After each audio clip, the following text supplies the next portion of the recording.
Jangan mau ditakut-takuti polisi, suruh urus dulu tuh Verdi Sambo. Sepanjang kita tahu apa yang kita lakukan benar, kita tidak merugikan orang lain, jangan mau ditakut-takuti dengan pasal. Jangan pernah anggap enteng suara. Karena lewat suara, kita bisa didengarkan dan kita bisa memaksa penguasa untuk menuruti apa kehendak rakyatnya. Jangan mau suara kita hanya dihargai 5 tahun sekali di bilik suara doang atau pada saat pilkada. Jangan mau suara kita hanya dianggap berharga 100-200 ribu atau dapat jilbab pada saat kampanye. Biasanya modusnya itu kan bagi-bagi kaos partai atau bagi-bagi jilbab untuk yang perempuan. Jangan mau kita hanya dikerdilkan sebatas fans yang bisa berbaris seperti itik.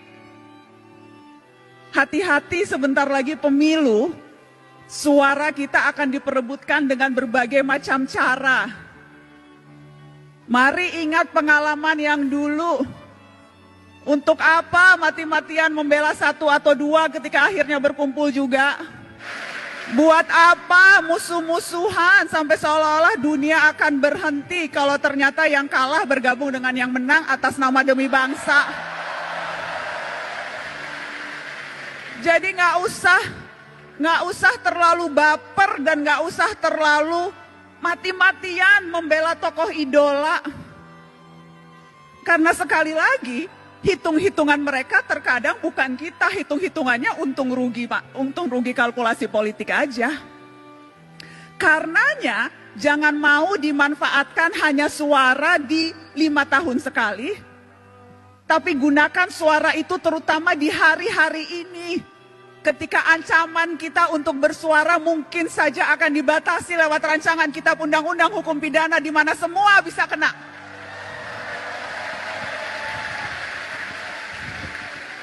Terlalu berharga suara kita. Dan saya selalu bilang ini, cuma itu yang kita punya, suara. Negara punya yang lain. Negara punya kuasa, negara punya tentara, negara punya uang, kita punya apa? Kita punya suara. Dan yang harus kita waspadai adalah ketika kita terlalu takut dan berusaha mengecilkan suara kita, padahal yang kita butuhkan justru teriakan-teriakan. Jadi ya, menjadi pemimpin, menjadi presiden itu bagus, niat mulia. Tapi perhatikan suara-suara orang yang juga tidak punya kuasa, tetapi kalau berkumpul bisa berdaya. Jadi mari rapatkan barisan. Mari rapatkan barisan dan jangan mau ditipu-tipu.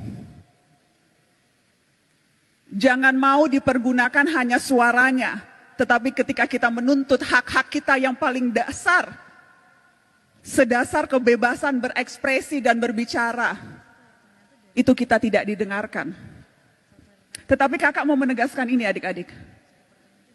Pergerakan jangan hanya sebatas kerumunan. Pergerakan terutama gerak mahasiswa, jangan hanya sebatas kumpul-kumpul berkerumun. Ya, demonstrasi perlu dan harus terus dilakukan kalau memang strateginya seperti itu. Anak muda hari-hari ini adalah anak muda yang seharusnya pintar memilih dan memilah informasi, mana yang sampah, banyak sampah sekarang di dunia maya, dan mana yang fakta. Mana yang berita, mana yang opini, dan hati-hati mana yang propaganda. Dan kalau sudah yakin, sampaikan itu dengan lantang. Jangan mau ditakut-takuti polisi, suruh urus dulu tuh Verdi Sambo.